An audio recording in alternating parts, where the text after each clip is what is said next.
मी सुनेत्रा अजित पवार गांभीर्यपूर्वक प्रतिज्ञा करते की कायद्याद्वारे स्थापित झाले आहे अशा भारताच्या संविधानाबद्दल मी खरी श्रद्धा व निष्ठा बाळगीन।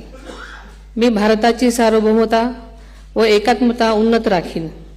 मी महाराष्ट्र राज्याची उपमुख्यमंत्री म्हणून माझी कामे निष्ठापूर्वक व ससद्विवेक बुद्धीने पार पाडेन आणि संविधान व कायदा यानुसार सर्व तऱ्हेच्या लोकांना मी गांभीर्यपणे व निपक्षपातीपणे तसेच कोणाच्याही विषयी ममत्वभाव किंवा आकस न बाळगता न्याय वागणूक देईन। मी सुनेत्रा अजित पवार गांभीर्यपूर्वक प्रतिज्ञा करते की महाराष्ट्र राज्याची उपमुख्यमंत्री म्हणून माझ्या विचारार्थ आणली जाईल किंवा मला ज्ञात होईल अशी कोणतीही बाब अशी उपमुख्यमंत्री म्हणून माझी कामे यथायोग्य पार पाडण्यासाठी आवश्यक असेल ते खेरीज करून एरवी मी कोणत्याही व्यक्तीला किंवा व्यक्तींना प्रत्यक्षपणे वा अप्रत्यक्षपणे कळवणार नाही किंवा त्यांच्याकडे उघड करणार नाही।